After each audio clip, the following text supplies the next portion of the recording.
Very serious business in Europe right now and in Southeast Asia, the South Pacific actually, with China. And I believe China and Russia are coordinating what they're doing. And as pointed out by the Daily Mail, nearly 64,000 U.S. troops stationed in Europe could be deployed to the continent's eastern flank if President Biden makes such a call to counter growing Russian aggression at the border with Ukraine. Now, during the course of my discussing this article, you're going to see various very important charts that you might want to check out.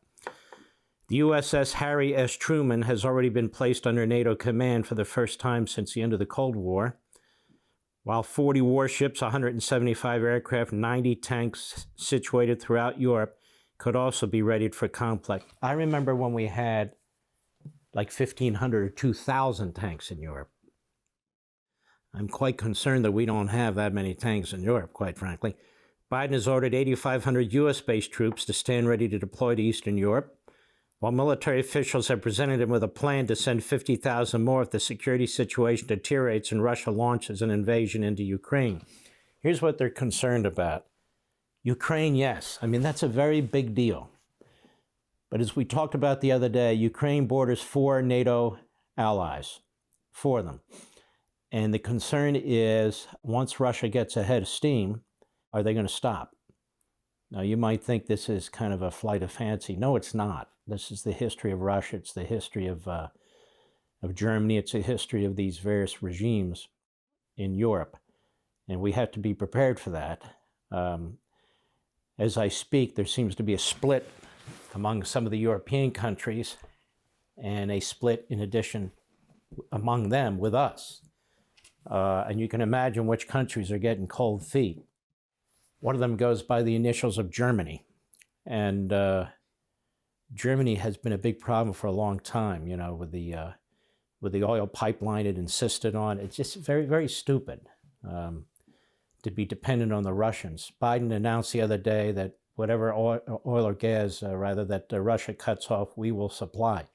We don't have the capacity to supply that. Biden diminished our capacity, and we don't have the capacity to get it there.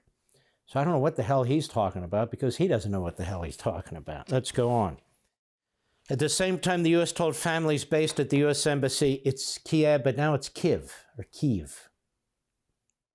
Just changes.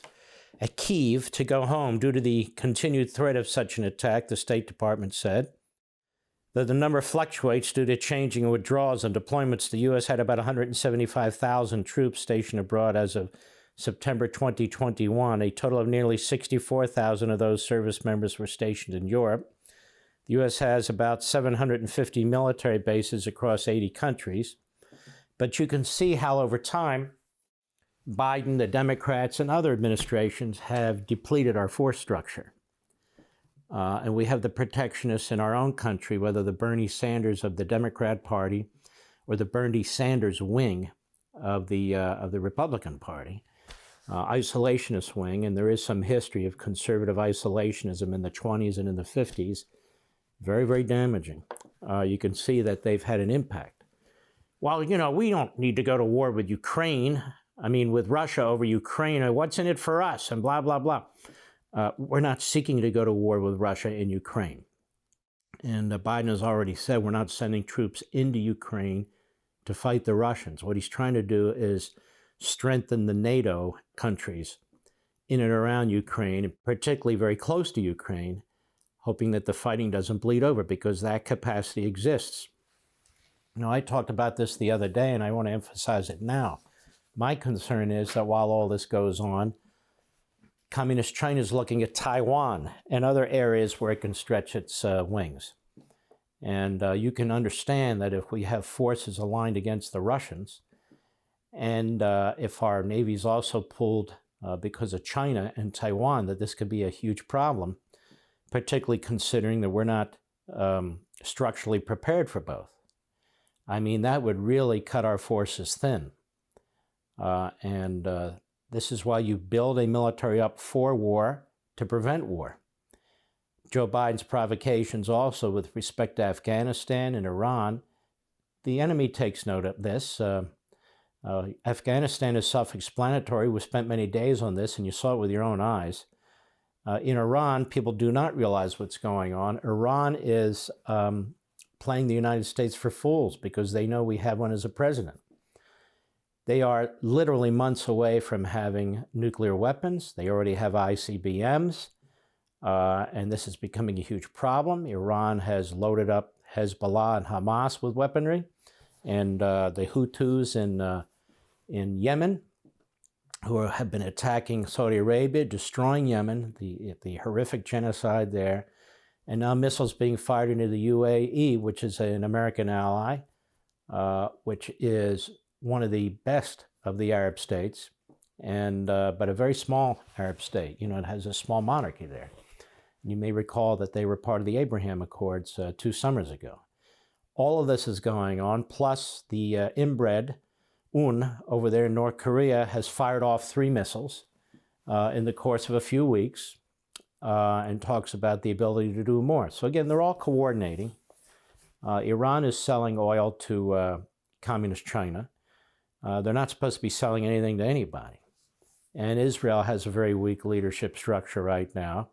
Even though they're very concerned about what's going on, it's not Netanyahu. And as a footnote to Netanyahu, have you seen how those cases have crumbled? They don't have any cases against Netanyahu. They've concocted phony cases. Then they discuss the potential of a plea deal.